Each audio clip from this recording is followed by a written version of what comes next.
नमस्कार। अब तक आपने सुना परम योगियों का अमृत तो जीवन मृत्यु की लीलाओं के परे भी अपनी अलौकिक शक्तियों में पूर्णता से निवास करता है। सच में वे कहाँ जा सकते हैं? वे जीवित हैं और सदा जीवित रहेंगे। अब आगे आगरा गोकुलपुरा हवेली में सारे संस्कारों का विधि विधान से निर्वाह करने के बाद कुछ दिन सब यही रहे। अपनी हवेली में जैसे पूरा परिवार मिला था, पर परिवार के देवता महाप्रभु संरक्षक सशरीर साथ नहीं थे। नए पुराने सब लोग हवेली में मिलने आते रहे। कोई कितना भी समझा ले, पर अपनों का विचोह क्या कोई समझ में आने वाली बात है? नहीं स्वीकार कर रहा था मन इस दुखद संताप को। बड़े पुत्र जिनकी सेवा और नम्रता के लिए उन्हें परिवार का श्रवण कुमार माना जाता है, अपने सारे कर्तव्यों का पालन कर अब अम्मा से वापस जाने की आज्ञा चाहते हैं और आज्ञा लेकर वे सभी भोपाल वापस आ पहुंचे। एक दूसरे का सहारा बनते, आपसी भावनाओं को साझा करते कुछ और समय बीत गया। गिरजा बिटिया अभी तक इस सदमे से बाहर नहीं निकल पा रही थी।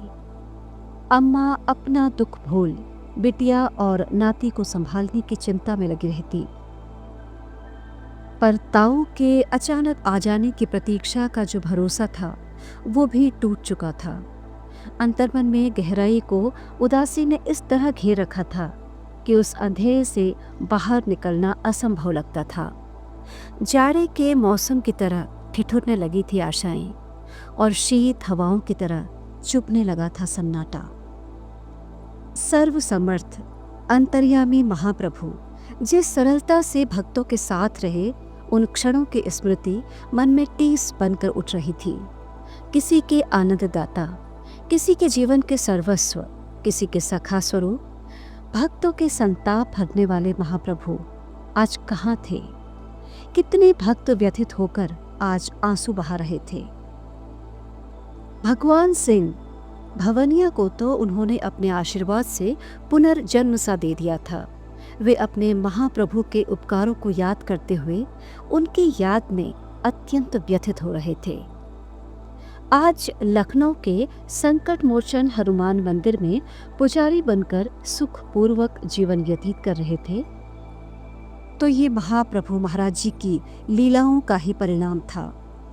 अब श्री महाराज जी के प्रयाण के बाद वे स्वयं को अनाथ सा समझने लगे।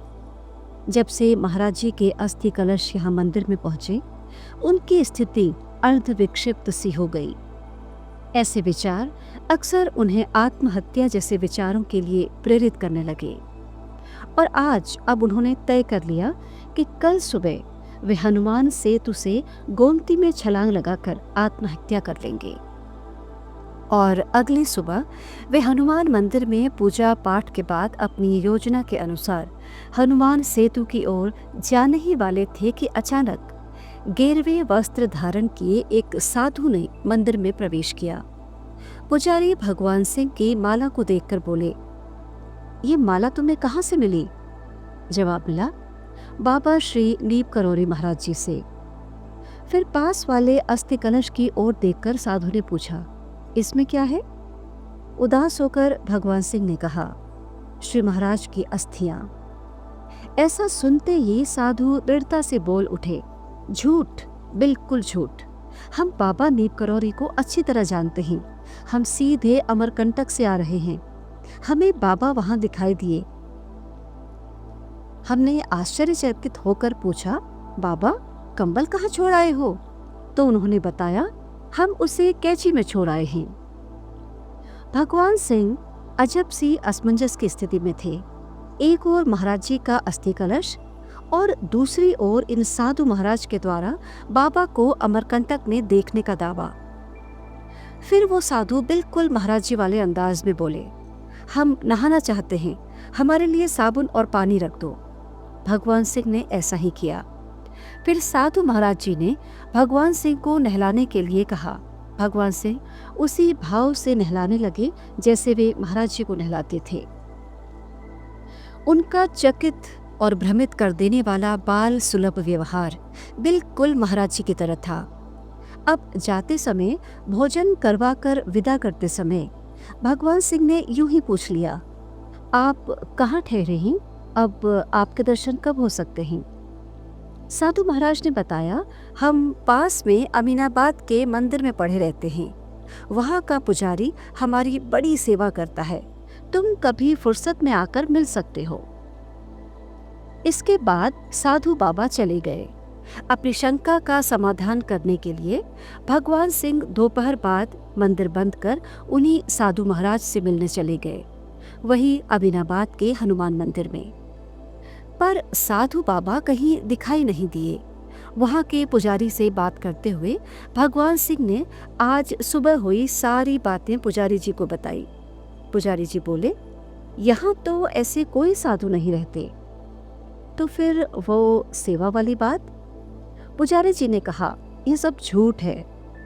अब भगवान सिंह की शंका का समाधान हो गया। वे अच्छी तरह समझ गए थे कि भक्त की परीक्षा लेने के लिए उनके संकल्प की चरम सीमा पर महाराज जी ने स्वयं आकर उसे साधु रूप में दर्शन देकर उनका भ्रम दूर किया। महाराज जी पहले ही कहते थे, हम अमरकंटक चले जाएंगे, और साधु महाराज की बातें भी इन्हीं शब्दों को दोहराती थी। अब भगवान सिंह को विश्वास हो गया कि हमारे बाबा कहीं नहीं गए हैं। वे सदा ही रूप बदलकर भक्तों के कल्याण और मार्गदर्शन हेतु आते ही रहेंगे। उधर इलाहाबाद के दादा मुखर्जी, जो अब चुप चुप से रहने लगे थे, वे इस दुख और निराशा में समझ नहीं पा रहे थे कि श्री महाराज जी के तखत को कैसे खाली छोड़ा जाए। फिर उन्होंने बाबा के चरणों की तस्वीर को मढ़वाकर तखत के बीच स्थापित कर दिया। अब दादा रोज ही पुष्प अर्पित करते हुए जाप करते रहते, मन ही मन अपने आराध्य श्री महाराज जी की स्मृतियों में खोए हुए उदास रहते। वे अक्सर पुष्प सज्जा करते समय गंधराज के फूलों को एक पंक्ति में तस्वीर के सामने सजाते और श्री हनुमान जी का नाम लेकर 2 लाल पुष्प गंधराज की पंक्ति के ऊपर सुसज्जित कर देते। जिस ओर कक्ष का द्वार खुलता, तस्वीर उसी दिशा दक्षिण मुख में रखी गई थी। एक दिन दादा दुकान से लौटे तो देखा कि चरणों की तस्वीर जो दक्षिण मुख की ओर रखी गई थी, वो पूर्व की ओर हो गई है। गंधराज के ऊपर रखे लाल पुष्प तस्वीर के चरणों के सामने आ गए हैं। हनुमान चालीसा जो तकिए के नीचे रखी थी, वो महाराज जी के सामने मिली। दादा ने जैसे ही ये बदलाव देखा तो चिल्ला कर बोले, ये तस्वीर की दिशा किसने बदल दी? इस घर के सदस्यों ने कहा, हम तो यहीं बैठे हैं, यदि कोई आता तो हमें दिखाई तो देता। अब दादा ने कहा, तो ये सब महाराज जी का खेल है। सभी भक्तों को सूचना दी गई जिससे आकर वे भी दर्शन कर लें। भक्तों को विश्वास था कि महाराज जी स्वयं ही प्रकट हो गए और फिर शाम के समय सामूहिक रूप से हनुमान चालीसा सुंदरकांड का पाठ किया गया और भंडारे का आयोजन भी हुआ। पर इस चमत्कार की जिज्ञासा अभी दादा के मन में बनी हुई थी। शायद इसीलिए महाप्रभु महाराज जी वेश बदलकर साधु रूप में आए। बाबा ने साधु महाराज से पूछा, क्या आप बता सकते हैं कि श्री महाराज जी के चरणों वाले चित्र की दिशा क्यों बदल गई होगी? तब साधु महाराज ने शंका का समाधान करते हुए कहा, आप नहीं जानते, उनका मुंह दक्षिण दिशा की ओर था। दक्षिण मृत्यु का द्वार है, लोग दक्षिण द्वार से जाते हैं। और बाबा जता रहे थे, क्या तुम सोचते हो कि मैं मर गया हूँ? इसीलिए उन्होंने दिशा बदल दी। अब दादा को तसल्ली हो गई। श्री महाराज जी अक्सर कहते थे, मैं तो सदैव यही रहता हूँ। फिर कभी कहते, दादा यदि दरवाजा भी बंद कर दोगे ना, तब भी मैं यहीं आऊंगा। अब परोक्ष रूप में अपने बाबा का सानिध्य पाकर वे पुष्प सज्जा करते हुए श्री महाराज जी की सेवा करते और परम आनंद में डूबे रहते। श्री महाराज जी की समाधि के बाद अब भक्त समाज को एकजुटता के सूत्र में पिरोकर आश्रम और मंदिरों की सेवा हेतु जोड़ रखना आसान नहीं लग रहा था, क्योंकि अब महाराज जी सदैह भक्तों के बीच उपस्थित नहीं थे, तो जन साधारण का भाव पहले जैसा नहीं रहा। पर श्री महाराज जी की चेतना तो सर्वत्र कार्य कर रही है। श्री सिद्धि माँ, जो अभी तक श्री महाराज जी की महासमाधि लेने के बाद दुखों से घिरी गहन संताप में थी, श्री महाराज जी की कृपा से अपने दायित्वों का स्मरण कर जैसे चैतन्य अवस्था में लौट आई।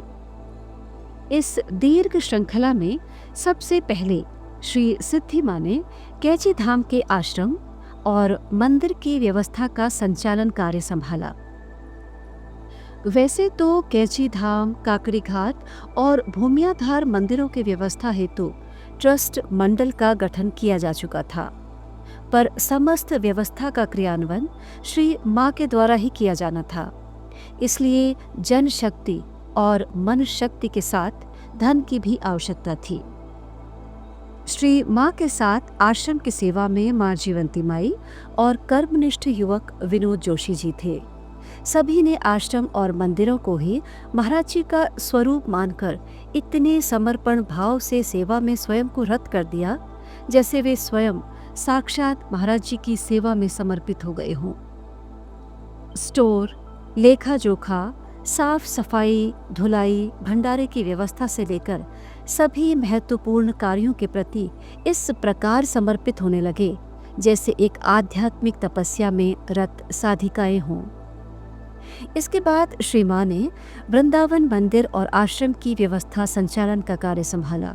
इसके लिए वे वर्ष में 2-3 बार आश्रम निवास हेतु जाने लगी। मंदिरों के विकास में नव ज्योति जागृत करने के उद्देश्य से अब वे धारचूला, कोटमान्या, दिल्ली, लखनऊ, कानपुर आदि के स्थानों में स्थापित मंदिरों में भ्रमण करने लगी। श्री महाराज जी के भक्तों का समूह, जो उत्तराखंड, यूपी सहित अन्य क्षेत्रों के मंदिर और आश्रमों में बिखरने सा लगा था, अब एकजुट होने लगा और नए पुराने भक्तों के जुड़ाव से सभी अनुयायी भक्त एक ही आध्यात्मिक परिवार का हिस्सा होने लगे। मंदिर और आश्रम व्यवस्था के उन आरंभिक दिनों में जब भंडारे के आयोजनों को लेकर शंकाओं ने घेर रखा था कि ये कार्यक्रम किस प्रकार हो पाएगा, ये तो पता था कि महाराज जी सब संभाल लेंगे, पर यथार्थ की धरातल पर भी तो कुछ प्रबंध होना चाहिए। इन्हीं चिंताओं से घिरी 70 वर्षीय लीला माई जी कैची धाम की विष्णु कुटी में माला जाप कर रही थी। अचानक सामने मुख्य सड़क पर नजर पड़ी, जहां श्वेत वस्त्र धारण किए हुए एक जटाधारी साधु बाबा पैराफिट पर बैठे थे। कुछ ही देर में वे मंदिर के प्रवेश मार्ग की ओर बढ़ने लगे। इधर माला जाप छोड़ लीला माई भी ऊपर विष्णु कुटी से नीचे उतर आई। तब तक साधु महाराज नीचे बरामदे तक पहुंच चुके थे।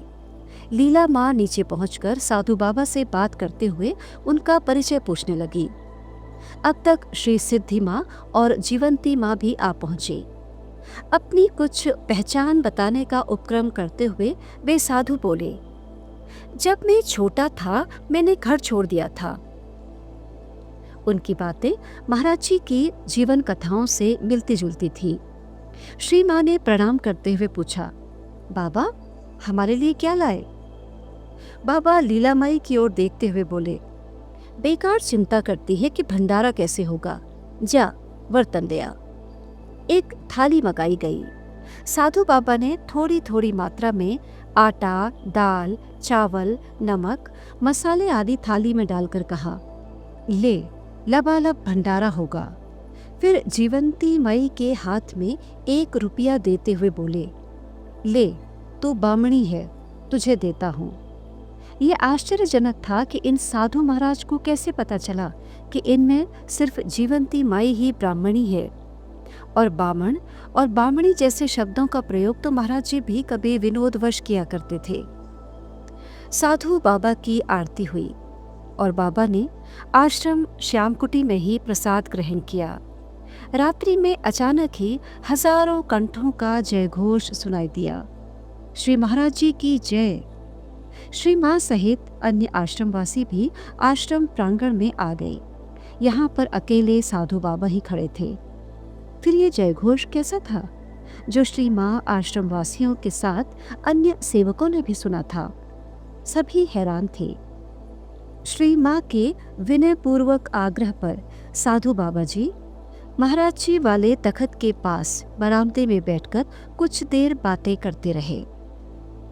फिर श्री माँ से बोले, देख, बिना आज्ञा कोई फाटक न खोले। बाद में पता चला कि रात्रि के समय चौकीदार ने उन्हें फाटक खोलकर अंदर प्रवेश करने दिया था। इधर पहाड़ों में पिछले 2 महीनों से सूखा पड़ा था। श्री माँ बोली, देखना, अब खूब बारिश होगी। फिर ऐसा ही हुआ। रात भर घटाओं के गर्जन के साथ मूसलाधार बारिश होती रही। सुबह 4 बजे जब सेवक को श्याम कुटी सेवार्थ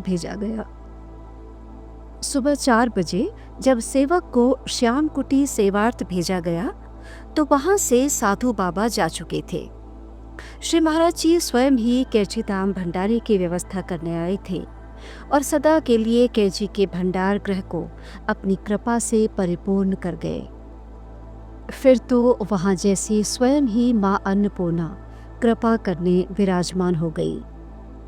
कौन सो संकट मोर गरीब को, जो तुमसो नहीं जात है तारो। अपने भक्तों को परम अस्तित्व का अनुभव कराने महाराज जी विभिन्न रूपों में दर्शन देकर मार्गदर्शन करते रहते। अभी जल्दी ही 4 दिन में आ जाऊंगा, ऐसा कहकर कैची धाम से श्री महाराज जी ने 9 सितंबर को विदा ली थी और वादे के अनुसार 4 दिनों बाद वे वापस लौटे तो सही, पर अस्थि कलश में आसीन अस्थि पुष्पों के रूप में। उनकी स्थापना के लिए श्री माँ ने वही स्थान चुना जहाँ वे अक्सर अपनी रामकुटी से बाहर देखते हुए कहीं गहन विचारों में खोए रहते थे। इसी पावन स्थल पर अस्थि कलश की स्थापना की गई, जो पहले छोटे समाधि मंदिर के रूप में बना और बाद में इसी पावन स्थल पर भव्य और आकर्षक मंदिर का निर्माण हुआ, जिसमें मानो स्वयं ही श्री महाराज जी का प्रतिरूप अपने अलौकिक रूप में समा गया हो। इसी प्रकार वृंदावन में भी अस्थि कलश की स्थापना हुई। यहाँ तो महाप्रभु महाराज जी पहले ही पावन स्थल का चयन कर चुके थे। इसी स्थान पर समाधि के रूप में एक चबूतरा सा बना दिया गया। अब इस परम पवित्र स्थल पर रोज प्रातः और संध्या के समय पूजा अर्चना, आरती और परिक्रमा होने लगी। धीरे धीरे वृंदावन ट्रस्ट मंडल के द्वारा यहाँ पर भव्य मंदिर का निर्माण हुआ और महाप्रभु की मनमोहक मूर्ति की स्थापना की गई। लखनऊ हनुमान सेतु में अस्थि कलश के स्थापना और मंदिर निर्माण की कहानी जरा अलग है। कुछ वर्षों पहले जब श्री महाराज जी इस मंदिर में आए थे, लखनऊ हनुमान सेतु में अस्थि कलश की स्थापना और मंदिर निर्माण का कार्य आरंभ हो गया। 15-16 वर्षों के बाद श्री महाराज जी की प्रेरणा से ट्रस्ट के लोगों से इस संबंध में बातचीत हुई। निर्णय लिया गया, जिस स्थान पर महाप्रभु महाराज जी कुटी बनवाना चाहते थे, वहीं पर श्री महाराज जी के भव्य मंदिर का निर्माण कार्य हो। शीघ्र ही अत्यंत विशाल मंदिर का निर्माण उसी भव्यता के साथ हुआ जैसे महाराज जी स्वयं चाहते थे। अगला तत्वपीठ बना नीब करौरी धाम, वही धाम जिसका नाम ही श्री महाराज जी की पहचान बन गया, जिसका नाम लेते ही अतीत की स्मृतियां फिर वही वापस उसी गांव की ओर ले चलती हैं, जहां युवा योगी ने गांव के उस नीम के पेड़ के नीचे चबूतरे में बैठकर अपनी यात्रा को थोड़ा सा विश्राम दिया था। आध्यात्मिकता की लंबी यात्रा में अपने साधक जीवन को साध कर शक्तियां अर्जित की और फिर इसी गांव में गुफा का निर्माण किया। इधर गुफा में मिट्टी एकत्रित होने लगी थी और समतल भूमि बनकर खेत का हिस्सा बन गया। उधर छूटे हुए मंदिर में नियमित पूजा पाठ और देखभाल के अभाव में श्री महाराज जी की मूर्ति भी काली पड़ने लगी। कोई नियमित पुजारी भी नहीं था और भक्तों का आना जाना भी कम हो गया। समय बीतता रहा और नीप करोरी गांव का यह मंदिर अपना अस्तित्व खोता ही जा रहा था। वर्षों बीत गए थे इस बात को, आधी सदी बीत चुकी थी। मंदिर का अस्तित्व और दबी हुई गुफाएं आज भी जैसे प्रतीक्षारत थी कि श्री महाराज जी का आदेश हो और इस स्थान का पुनरुत्थान हो सके। श्री महाराज जी की कृपा से श्री सिद्धि माँ को इस पावन धाम के दर्शन करने की प्रबल उत्कंठा हुई ताकि इस भूले बिसरे मंदिर का पुनरुद्धार हो सके। 1974 में वे पहली बार जीवंती माँ विनोद जोशी जी के साथ इस पावन यात्रा पर निकली। आगे कुछ भी पता नहीं था, कैसे कहाँ पहुँचना है। वे आधी रात के करीब फर्रुखाबाद स्टेशन में उतरे और प्रातः होने की प्रतीक्षा करते रहे। तभी एक साधु प्रेरणा रूप में उनके पास आए और उन्होंने गांव तक पहुंचने का रास्ता समझा दिया। जब वे नीप करोरी गांव पहुंचे तो लोगों ने उन्हें घेर लिया। उनमें से कुछ वे लोग भी थे जो उस समय महाराज जी के साथ बालक रूप में खेला करते थे। उत्साहपूर्वक उन्होंने बहुत सारी बातें बताई और उस काल के किस्से भी बताए जब महाराज जी गांव में थे। श्री माँ और अन्य भक्तों के रहने खाने की कोई व्यवस्था नहीं थी, फिर भी किसी तरह अपने संकल्प में दृढ़ रहते हुए इन परिस्थितियों पर उन्होंने विशेष ध्यान नहीं दिया। यहाँ तो बस श्री महाराज जी की चर्चा, सत्संग का अलौकिक वातावरण बना था। इन चर्चाओं से ग्रामवासियों में भी श्री महाराज जी के प्रति निष्ठा जागरूक होने लगी। फिर बाद में मंदिर के दर्शन किए तो थोड़ी सी निराशा हुई। विनोद जी ने साधनों के अभाव में हनुमान जी को स्नान कर अबीर का चोला चढ़ा दिया और जितना भी पूजा पाठ कर वातावरण को सरस बना सकते थे बनाया। लेकिन अगली बार आने पर सिद्धि माँ ने पूरी तैयारी कर ली थी। उन्होंने श्री महाराज जी के चित्र गांव वालों में बांटे ताकि आध्यात्मिक प्रेरणा का विकास हो। फिर श्री हनुमान जी की मूर्ति में भी श्री विनोद जी द्वारा सिंदूर का चोला चढ़ाया गया। भजन, सुंदरकांड, हनुमान चालीसा के पाठ से अब पुनः रौनक आने लगी। भक्तजन जुड़ते चले गए और भंडारे का आयोजन होने लगा। लोगों का जुड़ाव और श्रद्धा जागृत हुई। भक्तजन तन मन से समर्पित होने लगे। प्रभु महाराज जी की कृपा से धीरे धीरे रास्ते खुलते जा रहे थे। भक्तजन अपनी बातों में गुफा का जिक्र जरूर करते, पर अभी गुफा का पता लगाना बहुत मुश्किल लग रहा था। इतने वर्षों में नए घर, मकान, सड़कें बनने से स्थितियां बहुत बदल चुकी थी। गुफा को कोई किसी स्थान पर बताता तो कोई व्यक्ति दूसरी जगह पर। कुछ वर्ष तो इसी तलाश में निकल गए। वर्षों के इंतजार में भी श्री माँ ने अपना धैर्य नहीं खोया, विश्वास के साथ सही समय की प्रतीक्षा करती रही। महाप्रभु महाराज जी, श्री नीप करोरी बाबा पावन कथामृत। आज का प्रसंग यहीं तक।